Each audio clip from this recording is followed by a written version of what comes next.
Bismillahirrahmanirrahim. Assalamualaikum warahmatullahi wabarakatuh.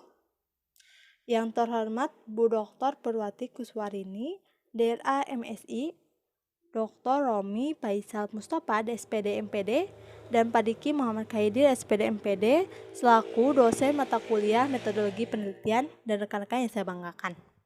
Perkenalkan, kami dari kelompok 3 akan membahas tentang variabel penelitian, definisi operasional, teknik pengumpulan data, instrumen penelitian, validasi, dan reliabilitas. Adapun anggota dari kelompok 3 yakni saya sendiri, Sopo Surina, selaku pemateri keempat, ada Saparaudia selaku pemateri pertama dan kelima, ada Isni Mariam selaku pemateri kedua, dan ada Eli Hermawati selaku pemateri ketiga dan keenam. Baik, langsung saja pada pemaparan materi pertama oleh Saudari Saparaudia. Dipersilakan. Baik, di sini saya Safarudin Alifa sebagai pemateri pertama, yaitu mengenai variabel penelitian. Variabel penelitian. Variabel penelitian adalah suatu atribut, sifat, atau nilai dari orang, objek, atau kegiatan yang mempunyai variasi tertentu yang ditetapkan dan dapat ditarik kesimpulannya, menurut Sugiono 2007.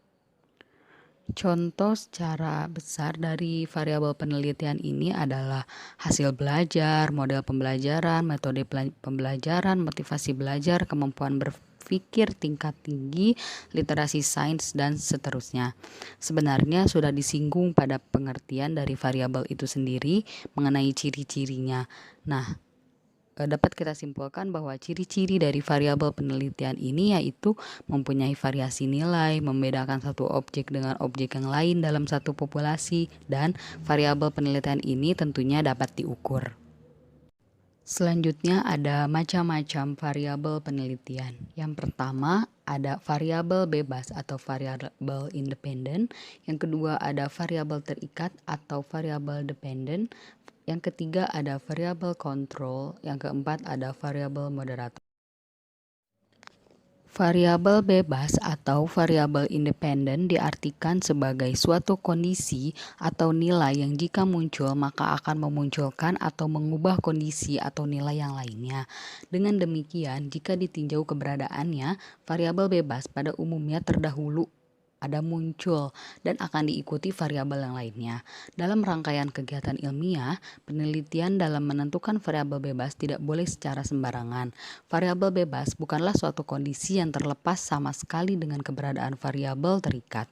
Dengan demikian, keberadaan variabel bebas pada umumnya terikat atau ada hubungannya dengan keberadaan variabel terikat. Dalam menentukan variabel bebas, peneliti perlu melandasi teori yang kuat. Selain itu, peneliti perlu mengkaji teori-teori yang menguraikan keterkaitan antara keberadaan variabel bebas dengan variabel terikat. Oleh karena itu, peneliti perlu mengkaji dan memilih teori manakah di antaranya yang menjamin kuatnya keterkaitan keberadaan di antara kedua variabel tersebut. Dengan adanya alasan yang kuat atau tepat di atas, maka peneliti dapat menentukan penggunaan variabel bebas dalam penelitian eksperimen. Contohnya adalah pengaruh motivasi belajar siswa terhadap hasil belajar. Nah, di sini variabel bebasnya adalah motivasi belajar. Hal tersebut karena motivasi belajar adalah variabel yang mempengaruhi hasil belajar. Selanjutnya yang kedua ada variabel terikat. Variabel terikat merupakan suatu kondisi atau nilai yang muncul sebagai akibat adanya variabel bebas. Baik variabel bebas maupun variabel terikat sebenarnya dapat dikaji atau ditentukan dari judul penelitian.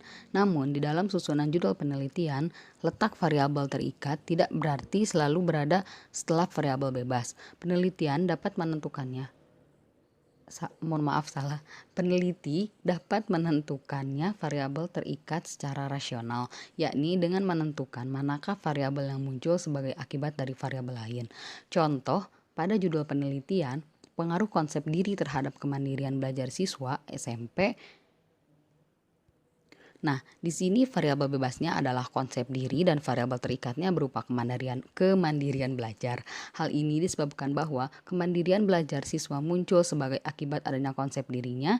Cara penentuan masing-masing jenis variabel berdasarkan susunan kalimat dalam judul tersebut relatif lebih mudah. Contoh yang kedua ada pengaruh penerapan model pembelajaran konsep attainment terhadap kemampuan berpikir kritis siswa, maka variabel terikatnya adalah kemampuan berpikir kritis siswa. Yang ketiga ada variabel kontrol. Variabel kontrol didefinisikan sebagai variabel yang faktornya dikontrol oleh peneliti untuk menetralisasi pengaruhnya. Perlu dipahami bahwa variabel kontrol banyak digunakan ketika peneliti melakukan eksperimen murni yang berfungsi untuk mengendalikan pelaksanaan eksperimen agar dapat berjalan sesuai rancangan penelitiannya. Selain itu, penggunaan variabel kontrol juga berfungsi agar hasil eksperimen tidak tercampur oleh kondisi luar, tetapi memang sebagai akibat dari eksperimen itu sendiri. Nah, di sini contohnya ada seorang peneliti ingin melakukan penelitian yang bertujuan mengetahui perbedaan hasil belajar siswa SD swasta dengan siswa SD negeri. Maka diperlukan variabel kontrol seperti usia, kelas siswa, pada materi belajar apa. Hal ini untuk mempermudah menentukan perbedaan dan berfokus pada hasil belajar saja. Kemudian yang keempat ada variabel moderator. Variabel ini merupakan variabel bebas untuk menentukan sejauh mana efeknya ikut mempengaruhi hubungan antara variabel bebas dengan variabel kontrol. Keberadaan variabel moderator ini bukan termasuk utama untuk diamati. Variabel moderator dibiarkan bervariasi agar pengaruhnya terhadap variabel kontrol dapat diamati dan diperhitungkan sehingga dapat diperoleh kesimpulan yang lebih cermat mengenai hubungan variabel bebas dengan variabel kontrol. Sebaliknya, keberadaan variabel kontrol ini justru diminimalisir atau bahkan dihilangkan pengaruhnya. Variabel moderator selalu berupa kategorikal, yakni variasinya berupa kategori atau klasifikasi atau level. Asumsinya, karena dalam desain penelitian masing-masing level pada variabel bebas akan memiliki efek yang berbeda terhadap keberadaan variabel kontrol.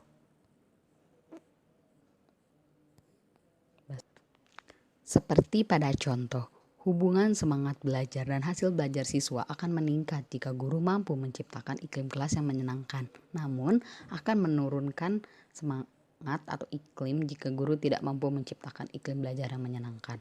Di sini ada guru mampu menciptakan iklim yang menyenangkan adalah variabel moderator yang memperkuat. Nah, ada guru tidak mampu menciptakan iklim yang menyenangkan.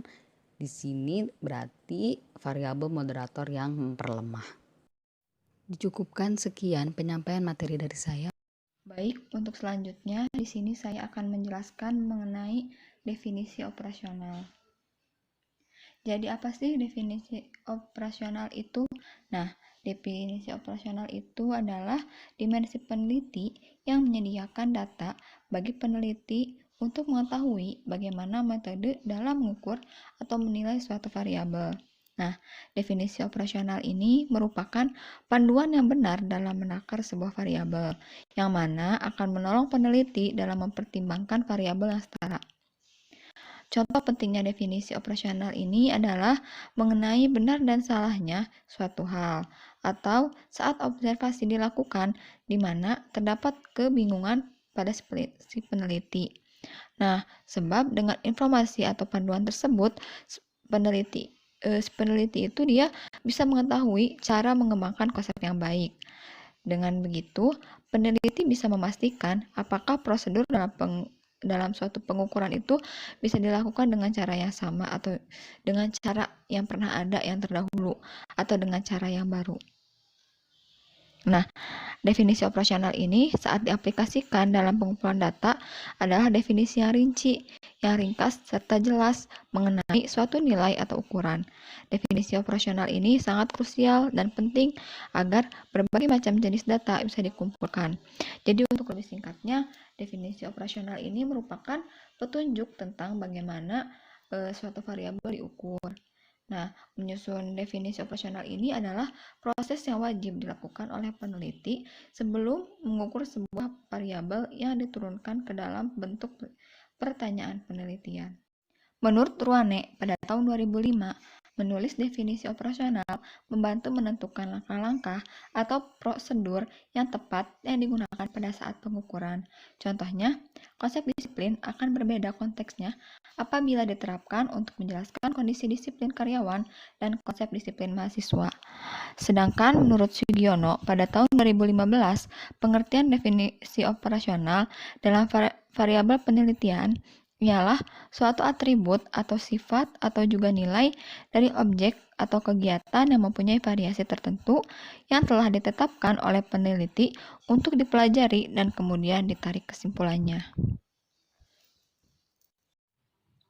Salah satu kunci keberhasilan suatu penelitian selain perencanaan yang matang adalah penggunaan definisi operasional dalam mengukur suatu konsep dan variabel yang kita pelajari atau istilah yang kita gunakan dalam dokumen penelitian kita.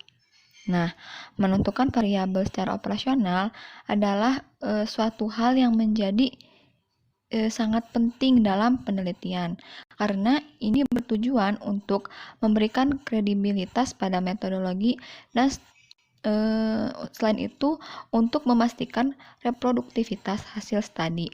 Nah, studi lain mungkin mengidentifikasi variabel yang sama tapi dengan cara yang berbeda sehingga sulit untuk membandingkan hasil dari kedua studi tersebut.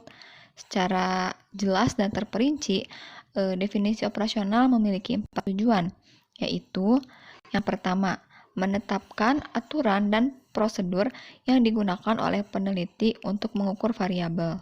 Yang kedua, memberikan arti yang tidak ambigu dan konsisten untuk istilah atau variabel yang jika tidak dilengkapi dengan definisi operasional, maka dapat ditafsirkan dengan cara yang berbeda.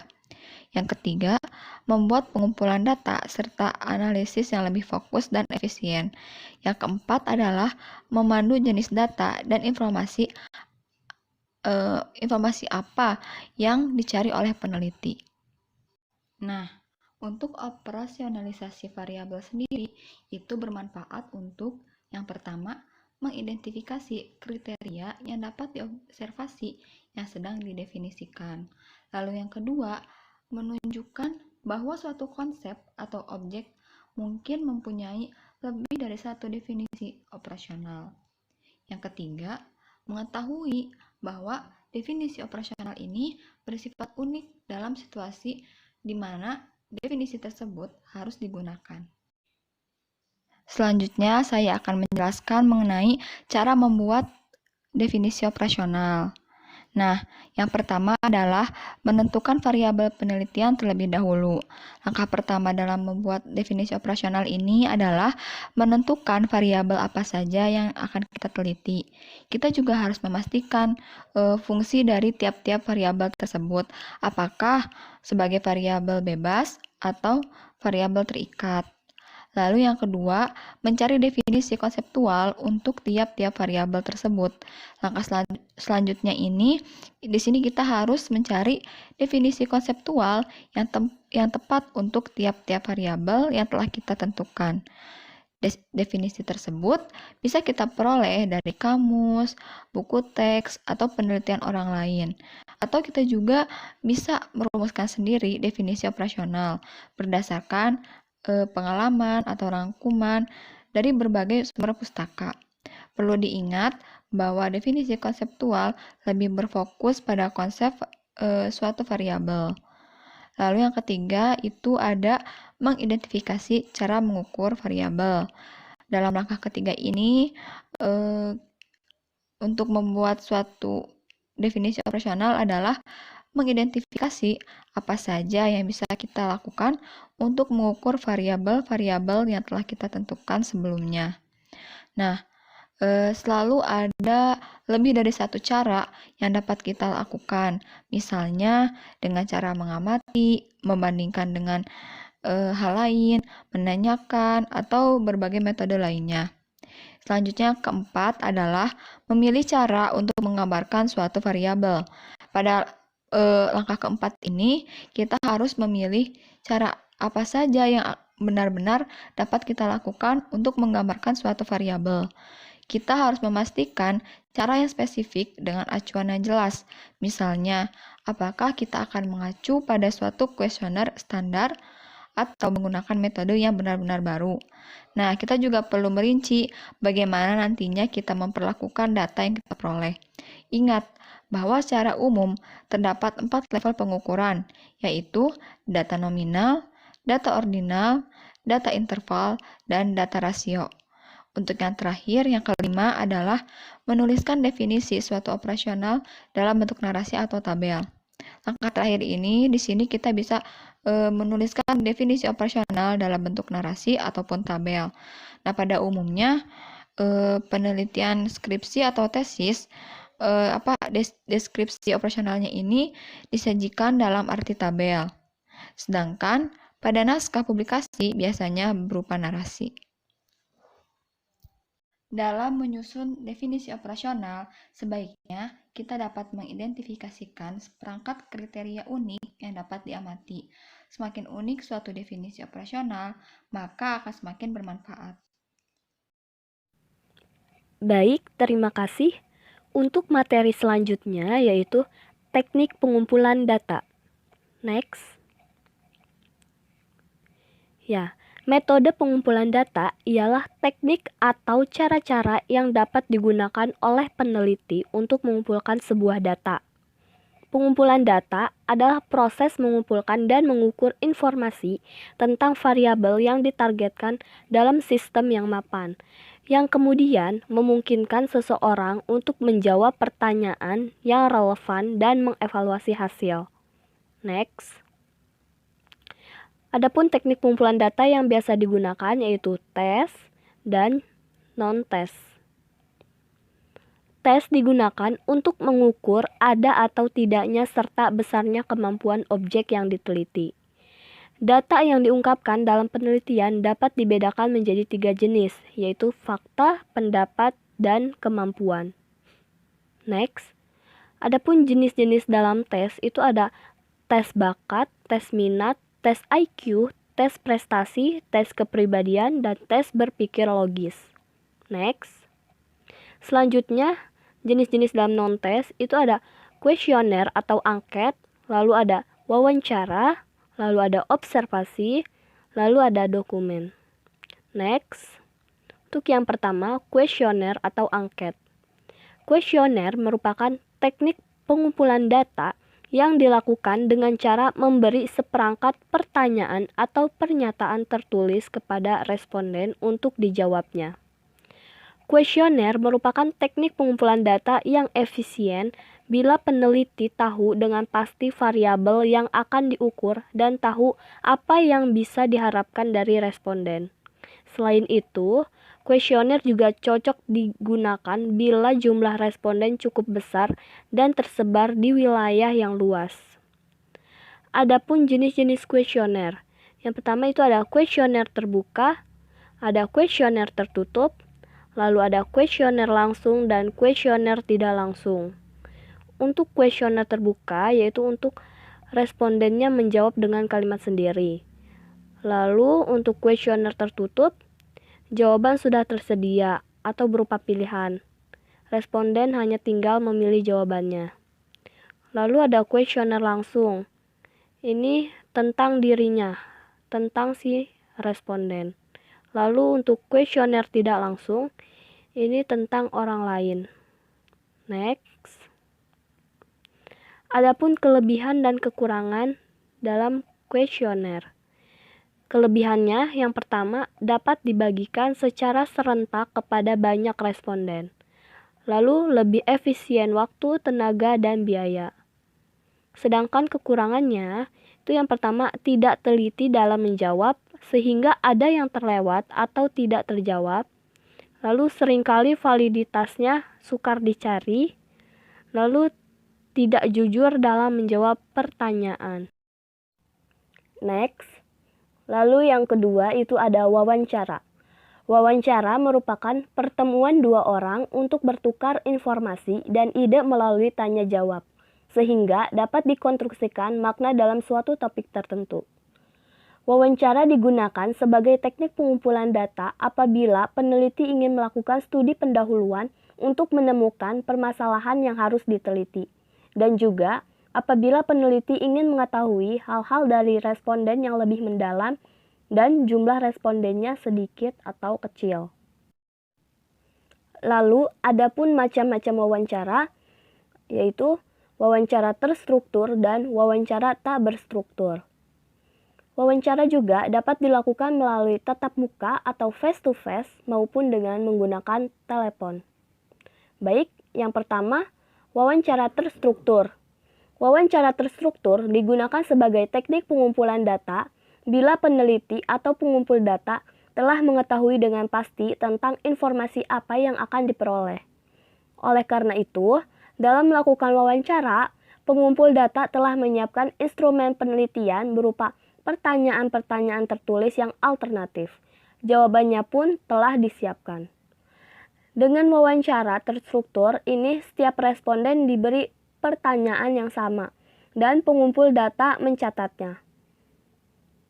Dalam melakukan wawancara, selain harus membawa instrumen sebagai pedoman untuk wawancara, maka pengumpul data juga dapat menggunakan alat bantu seperti tape recorder, gambar, brosur, dan material lain yang dapat membantu pelaksanaan wawancara menjadi lancar. Lalu yang selanjutnya, itu wawancara tak berstruktur. Wawancara tidak terstruktur adalah wawancara yang bebas di mana peneliti tidak menggunakan pedoman wawancara yang telah tersusun secara sistematis dan lengkap untuk pengumpulan datanya. Pedoman wawancara yang digunakan hanya berupa garis-garis besar permasalahan yang akan ditanyakan. Dalam wawancara tidak terstruktur, peneliti belum mengetahui secara pasti data apa yang akan diperoleh, sehingga peneliti lebih banyak mendengarkan apa yang diceritakan oleh responden. Berdasarkan analisis terhadap setiap jawaban dari responden tersebut, maka peneliti dapat mengajukan berbagai pertanyaan berikutnya yang lebih terarah pada suatu tujuan. Dalam melakukan wawancara, peneliti dapat menggunakan cara berputar-putar baru menukik. Artinya, pada awal wawancara, yang dibicarakan adalah hal-hal yang tidak terkait dengan tujuan, dan bila sudah terbuka kesempatan untuk menanyakan sesuatu yang menjadi tujuan, maka segera ditanyakan. Next. Adapun kelebihan dan kekurangan dalam wawancara. Kelebihannya, yang pertama, pertanyaan dapat dijelaskan atau dapat menambah suatu pertanyaan lagi. Lalu, jawaban nonverbal dapat membaca bahasa tubuh. Lalu, dapat menggunakan alat bantu visual untuk menjelaskan suatu pertanyaannya. Untuk kekurangannya, itu meluangkan waktu pribadi dan pewawancara perlu dilatih atau pendidikan dan pengalaman. Next. Selanjutnya, yang ketiga itu ada observasi. Observasi merupakan teknik pengumpulan data dengan cara mengamati dengan seksama terhadap fenomena yang sedang berlangsung. Observasi sebagai teknik pengumpulan data mempunyai ciri yang spesifik bila dibandingkan dengan teknik yang lain, yaitu wawancara dan kuesioner yang tadi.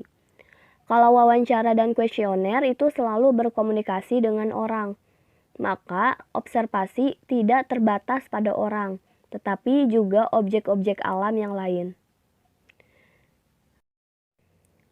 Teknik pengumpulan data dengan observasi digunakan bila penelitian berkenaan dengan perilaku manusia, proses kerja, gejala-gejala alam, dan bila responden yang diamati tidak terlalu besar.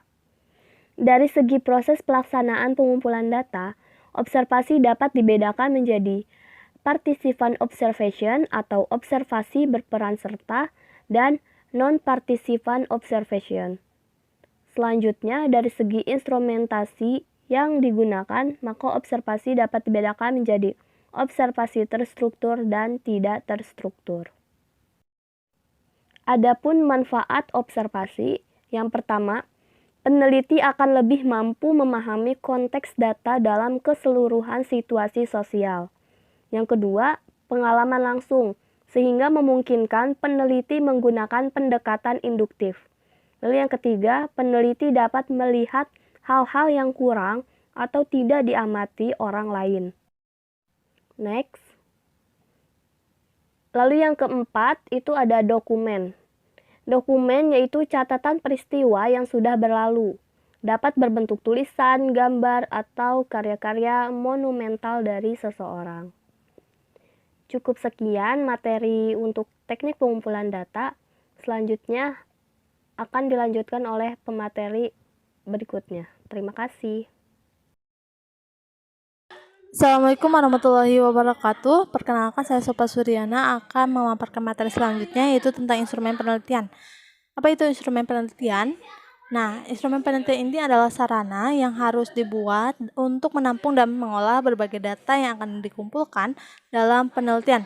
Atau, instrumen ini adalah alat bantu yang digunakan dalam metode pengambilan data oleh peneliti untuk menganalisa hasil penelitian yang akan dilakukan pada langkah penelitian. Atau bisa juga instrumen ini adalah alat yang digunakan untuk melakukan kegiatan penelitian, terutama sebagai pengukuran dan pengumpulan data yang berupa angket, seperangkat soal tes, lembar observasi, dan sebagainya. Instrumen penelitian adalah suatu alat yang digunakan untuk mengukur fenomena alam maupun sosial yang sedang diamati.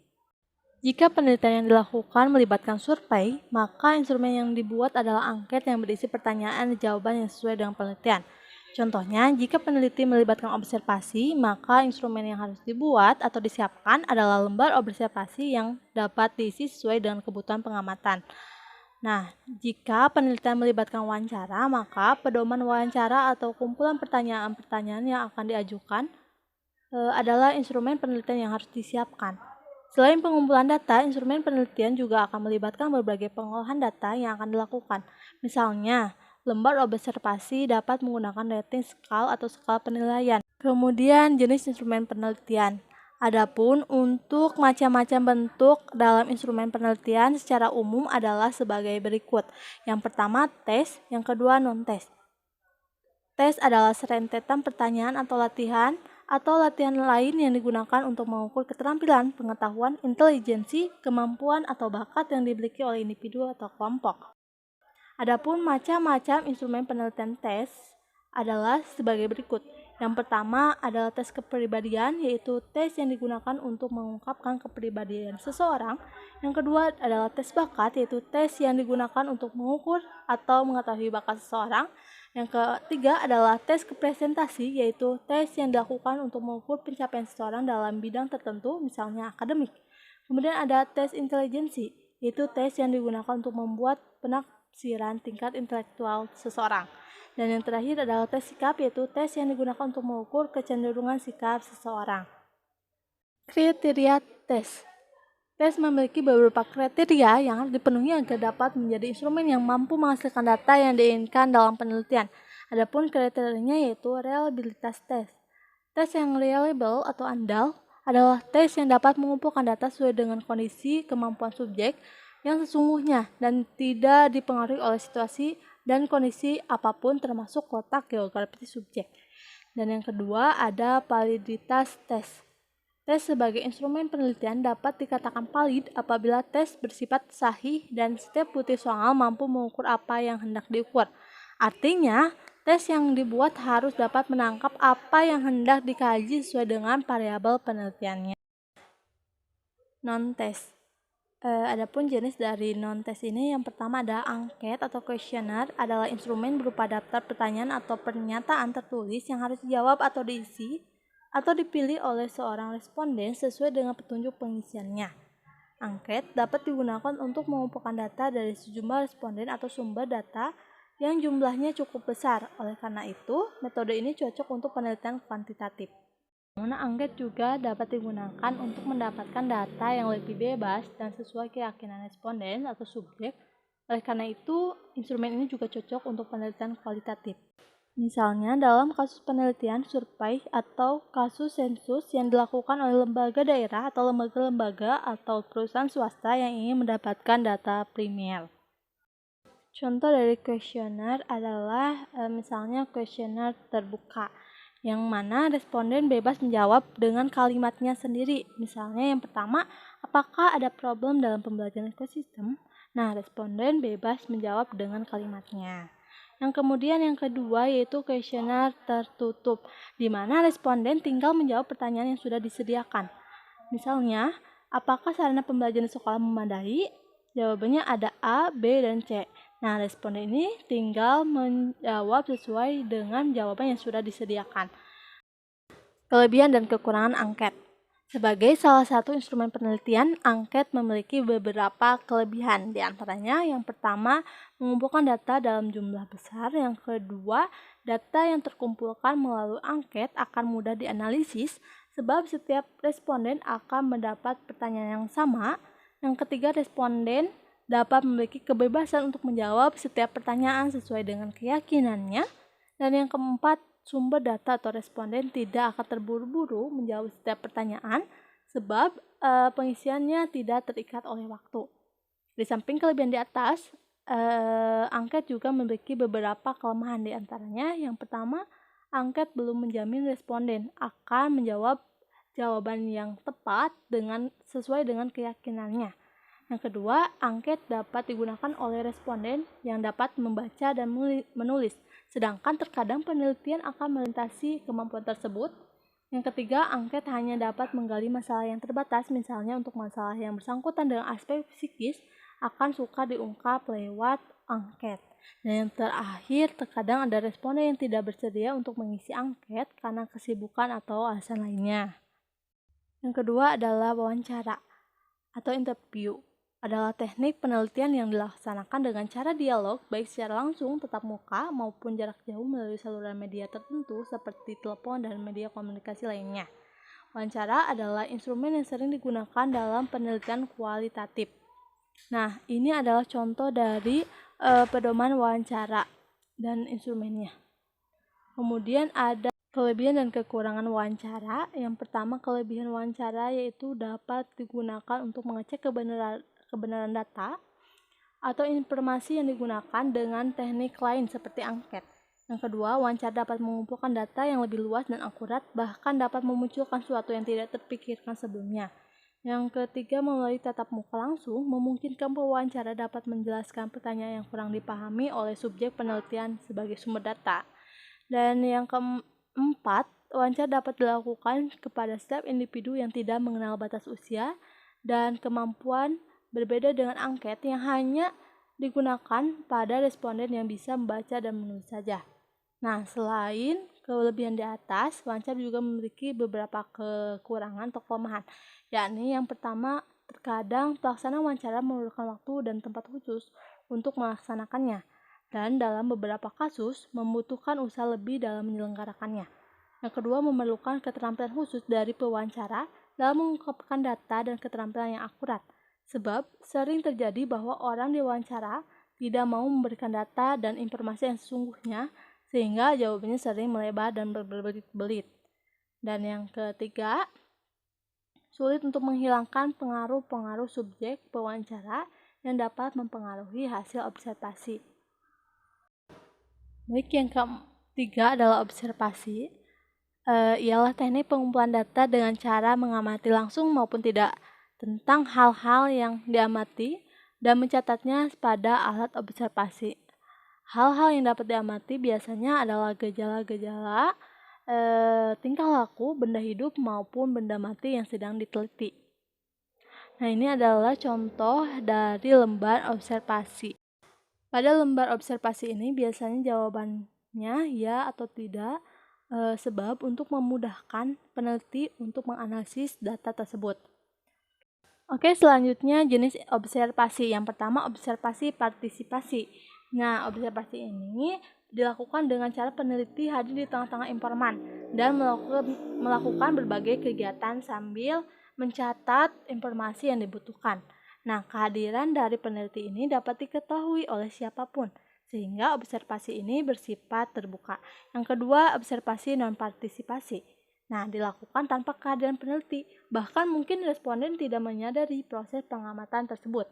Nah, observasi dilakukan dari jarak jauh atau antara peneliti dan informan yang berbeda tempat. Kemudian ada kelebihan dan kekurangan observasi. Terdapat beberapa kelebihan dan keuntungan dalam menggunakan instrumen penelitian observasi, yaitu yang pertama, observasi dapat meringankan beban subjek penelitian karena mereka tidak harus melakukan apa-apa. Berbeda dengan angket yang harus diisi atau wawancara yang harus dijawab. Yang kedua, pengamatan atau observer yang diamati tidak memerlukan bahasa verbal sebagai alat utama pengumpulan data, melainkan alat yang lebih praktis dan efisien dan tanpa memerlukan keahlian khusus seperti pewawancara. Yang ketiga, data yang diperoleh observasi akan lebih akurat dan objektif karena subjek penelitian akan melakukan sesuatu apa adanya tanpa dibebani sedang diteliti. Yang keempat, observasi dapat digunakan untuk mengecek kebenaran data yang diperoleh dengan instrumen lain seperti wawancara dan angket. Selain kelebihan di atas, observasi juga memiliki beberapa kelemahan, yaitu yang pertama, banyak hal, gejala tingkah laku atau fenomena yang tidak dapat diungkapkan melalui observasi, terutama hal-hal yang bersifat pribadi atau bersifat rahasia. Yang kedua, bagi observan atau yang diamati atau diobservasi yang mengetahui bahwa mereka sedang diamati, mereka akan cenderung melakukan kegiatan yang dibuat-buat atau pura-pura sehingga tidak sesuai dengan kenyataan yang sebenarnya. Dan yang terakhir, apabila yang diamati mengenai gejala tingkah laku, maka akan sulit bagi observan untuk bertindak dengan objektif. Baik, selanjutnya dokumentasi. Dengan dokumentasi, peneliti memperoleh informasi dan berbagai macam sumber. Informasi tersebut antara lain tempat tinggal, alamat, dan latar belakang pendidikan. Kelebihan dan kekurangan dokumentasi. Kelebihan yang terdapat dalam instrumen penelitian menggunakan dokumentasi antara lain yang pertama, memberikan gambaran berbagai jenis informasi tentang informan pada waktu lampau yang direkam atau didokumentasikan. Yang kedua, menyajikan informasi mengenai hubungan informasi pada masa lampau dengan kondisi sekarang. Yang ketiga, merekam berbagai jenis data tentang informan atau responden sebagai identitas responden, identitas orang tua responden, keadaan dan latar belakang keluarga responden, lingkungan sosial, data psikis, prestasi belajar, dan data pendidikan, kesehatan jasmani. Adapun kekurangan yang terdapat dalam instrumen penelitian yang menggunakan metode ini antara lain yang pertama, memerlukan validitas dokumentasi untuk mengetahui keabsahan dokumen. Yang kedua, dokumentasi terkadang tidak lengkap sehingga dapat menyesatkan peneliti. Selanjutnya, sumber dokumen. Sumber dokumen yang ada di dalam pengambilan dalam instrumen penelitian pada umumnya dibedakan menjadi 4. Yang pertama, dokumen resmi, yaitu berupa dokumen atau berkas yang dikeluarkan oleh suatu lembaga secara resmi, misalnya raport, nilai akhir semester, dan arsip sejarah. Yang kedua, dokumen tidak resmi, berupa dokumen yang diperoleh dari sumber yang tidak resmi, tapi memberikan informasi penting terkait suatu kejadian. Yang ketiga, dokumen primer, yaitu berupa dokumen yang diperoleh dan sumber asli atau orang yang menjadi informan atau penerbit. Dokumen ini mempunyai nilai keaslian dan bobot lebih valid daripada dokumen lain. Yang kedua, dokumen sekunder, berupa dokumen yang diperoleh selain dari sumber asli, bisa orang lain atau berbagai media seperti surat kabar, laporan penelitian, makalah, dan publikasi lainnya. Dokumen ini tidak memiliki nilai dan bobot keaslian valid dokumen primer. Baik, mungkin sekian pemaparan dari saya. Mohon maaf bila banyak kesalahan. Selanjutnya akan dilanjutkan oleh pemateri selanjutnya. Terima kasih. Baik, di sini saya akan menyampaikan materi keempat mengenai validitas. Kemudian untuk materi reliabilitas akan disampaikan oleh rekan saya, Saudari Eli. Validitas. Apa sih validitas itu? Validitas adalah sejauh mana ketetapan dan kecermatan suatu alat ukur dalam melakukan fungsi ukurnya. Alat ukur dikatakan memiliki validitas yang tinggi apabila alat ukur tersebut menjalankan fungsinya atau memberikan hasil ukur yang sesuai dengan maksud dilakukannya pengukuran tersebut. Validitas atau ada yang menyebutkan bahwa validitas diukur dengan kolerasi produk momen dengan cara mengkorelasikan skor masing-masing item dengan skor. Di sini ada berdasarkan cara perhitungannya dengan nilai simpangan, kemudian ada dengan angka kasar. Nilai simpangan rumus ini memerlukan suatu perhitungan rata-rata dari masing-masing kelompok, yang selanjutnya perlu perhitungan selisih masing-masing skor dengan rata-ratanya, serta kuadrat simpangan skor dengan rata-ratanya, maupun hasil kali simpangan masing-masing kelompok. Bisa dilihat pada gambar, di sini ada rumusnya dan di sampingnya ada keterangannya, bisa dilihat. Nah, di sini ada validitas faktor dan validitas item atau butir. Validitas faktor diukur bila item yang disusun menggunakan lebih dari satu faktor atau antara faktor dengan yang lainnya ada kesamaan. Pengukuran validitas faktor ini dengan cara mengkolerasikan antara skor faktor atau penjumlahan item dalam satu faktor dengan skor total faktor atau total keseluruhan faktor.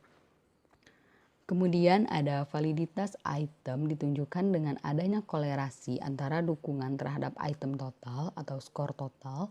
Perhitungan dilakukan dengan cara mengkolerasikan antara skor item dengan skor total item. Bila kita menggunakan lebih dari satu faktor, berarti pengujian validitas item dengan cara mengkolerasikan antara skor item dengan skor faktor, kemudian dilanjutkan mengkolerasikannya antara skor item dengan skor total faktor atau penjumlahan dari beberapa faktor. Dari hasil perhitungan kolerasi akan didapatkan suatu koefisien kolerasi yang digunakan untuk mengukur tingkat validitas suatu item dan untuk menentukan apakah suatu item layak digunakan atau tidak. Dalam penentuan layak atau tidaknya suatu item yang akan digunakan, biasanya dilakukan uji signifikan koefisien korelasi pada taraf signifikan 0,0%. Artinya, suatu item dianggap valid jika berkolerasi signifikan terhadap skor total. Sebelumnya mohon maaf, di sini saya tidak menyelampirkan contoh karena saya sendiri masih bingung dan saya belum bisa untuk menjelaskan kepada rekan-rekannya. Sekian materi dari saya. Mohon maaf banyak kekurangan. Saya kembalikan kepada moderator. Baik, selanjutnya materi yang akan saya bahas yaitu mengenai reliabilitas. Reliabilitas adalah serangkaian pengukuran atau serangkaian alat ukur yang memiliki konsistensi bila pengukuran yang dilakukan dan alat ukur itu dilakukan secara berulang. Next. Pengujian reliabilitas instrumen dapat dilakukan secara eksternal maupun internal. Secara eksternal, pengujian dapat dilakukan dengan test-retest atau stability, kemudian equivalent, dan gabungan dari keduanya. Lalu pada reliabilitas internal dilakukan dengan internal konsistensi. Baik, yang pertama dalam reliabilitas eksternal itu ada test-retest. Instrumen penelitian yang reliabilitasnya diuji dengan test-retest dilakukan dengan cara mencobakan instrumen beberapa kali pada responden. Jadi dalam hal ini instrumennya sama, respondennya sama, dan waktunya yang berbeda. Reliabilitas diukur dari koefisien korelasi antara percobaan pertama dengan yang berikutnya. Bila koefisien korelasi positif dan signifikan, maka instrumen tersebut sudah dinyatakan reliable. Pengujian cara ini sering juga disebut stability. Selanjutnya itu ada equivalent. Instrumen yang equivalent adalah pertanyaan yang secara bahasa berbeda tetapi maksudnya sama. Pengujian reliabilitas instrumen dengan cara ini cukup dilakukan sekali, tetapi instrumennya dua. Pada responden yang sama, waktu sama, instrumen berbeda. Reliabilitas instrumen dihitung dengan cara mengkorelasikan antara data instrumen yang satu dengan data instrumen yang dijadikan ekuivalen. Bila korelasi positif dan signifikan, maka instrumen dapat dinyatakan reliable. Selanjutnya itu ada gabungan. Pengujian reliabilitas ini dilakukan dengan cara mencobakan dua instrumen yang ekuivalen itu beberapa kali ke responden yang sama.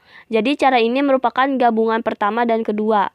Reliabilitas instrumen dilakukan dengan mengkorelasikan dua instrumen, setelah itu dikorelasikan pada pengujian kedua, dan selanjutnya dikorelasikan secara silang. Lalu pada reliabilitas internal itu ada internal konsistensi. Pengujian reliabilitas dengan internal konsistensi ini dilakukan dengan cara mencobakan instrumen sekali saja. Kemudian data yang diperoleh dianalisis dengan teknik tertentu. Hasil analisis dapat digunakan untuk memprediksi reliabilitas instrumen. Next. Lalu adapun untuk pengujian reliabilitas instrumen dapat dilakukan dengan teknik belah dua Spearman-Brown atau split half. Lalu ada KR20, ada KR21, dan ada ANOVA-Hoyt. Berikut ini rumus-rumusnya. Seperti yang telah tertera di sini, yang pertama itu ada rumus Spearman-Brown, yaitu RI sama dengan 2RB per 1 plus RB, di mana RI sama dengan reliabilitas internal seluruh instrumen, lalu untuk RB itu korelasi produk momen antara belahan pertama dan kedua. Next.